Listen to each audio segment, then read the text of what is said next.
दोस्त class 12th में आया हुआ कुछ ऑब्जेक्टिव क्वेश्चन का सॉल्यूशन करेंगे।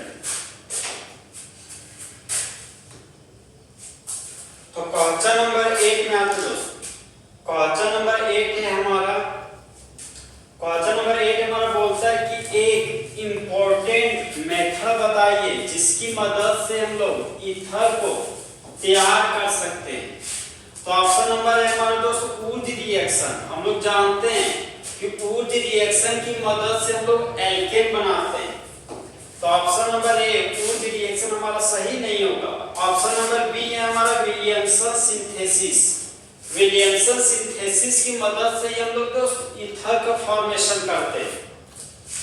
तो क्वेश्चन नंबर 1 का option number B Williamson synthesis full HD में सही है। अब हम दोस्त नेक्स्ट ऑब्जेक्टिव क्वेश्चन में आते हैं।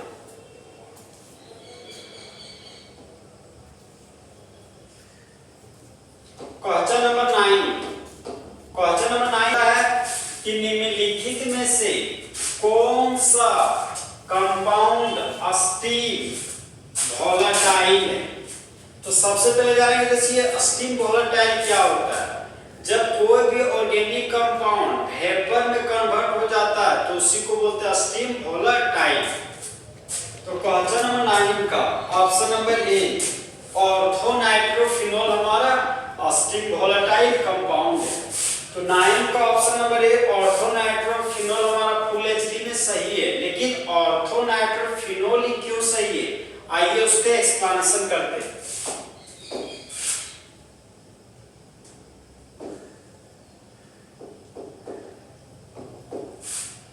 तो सबसे पहले हम दोस्त ऑर्थोनाइट्रोफिनॉल का स्ट्रक्चरल फार्मूला बनाते हैं। तो ये हो गया हमारा दोस्त बेंजीन का रिंग, 6 कार्बन का साइक्लिक चेन और 5 बॉन्ड होता है अल्टरनेट पोजीशन पर, तो उसको बोलते हैं बेंजीन का रिंग। बेंजीन के रिंग पर लगा हुआ है अल्कोहल, तो इस ऑर्गेनिक कंपाउंड को बोलते हैं फिनॉल। और फिनॉल के ऑर्थो पोजीशन पर नाइट्रो ग्रुप लगा है, तो ये हो गया हमारा नाइट्रोजन। और नाइट्रो ग्रुप के पास 2 ऑक्सीजन होता है, तो ये हो गया हमारा पहला ऑक्सीजन और ये हो गया हमारा दूसरा ऑक्सीजन।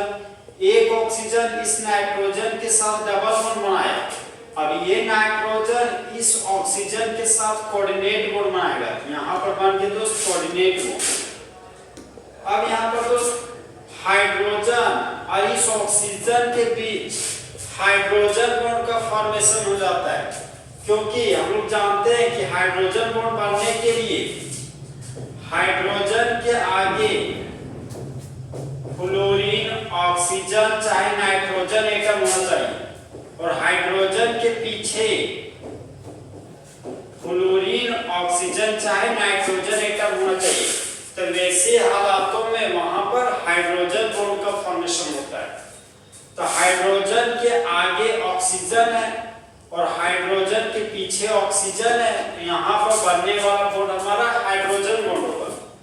तो यहाँ पर हमारा तो हाइड्रोजन बॉन्ड बन जाएगा। तो हाइड्रोजन और ऑक्सीजन के बीच बन गया हाइड्रोजन बॉन्ड। लेकिन हाइड्रोजन बॉन्ड भी 2 प्रकार का होता है। अगर 2 अलग अलग मॉलिक्यूल के बीच हाइड्रोजन बॉन्ड बनता है तो उसको बोलते हैं इंटरमॉलिक्यूलर हाइड्रोजन बॉन्ड।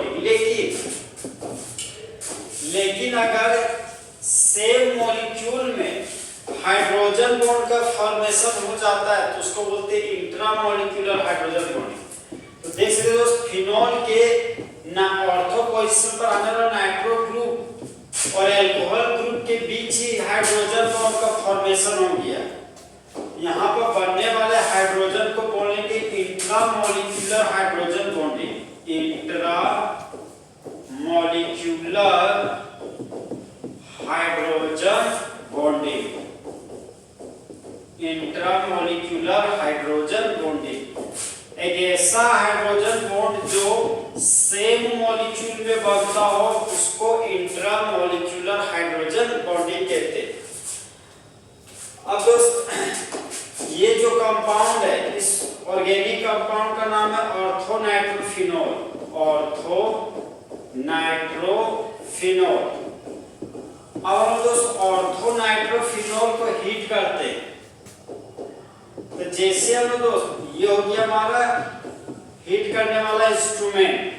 मान लीजिए कि हम लोग ऑर्थोनाइट्रोफिनोल को क्या कर रहे हैं, हीट एनर्जी सप्लाई कर रहे हैं। तो ऑर्थोनाइट्रोफिनोल को जैसे हीट एनर्जी देंगे तो अल्कोहल और नाइट्रो ग्रुप के बीच बनने वाला इंटरमोलिक्यूलर हाइड्रोजन बॉन्डिंग तुरंत ही हमारा डिसोसिएट हो जाएगा। इसलिए ऑर्थोनाइट्रोफिनोल हमारा अस्थिर वोलेटाइल कंपाउंड।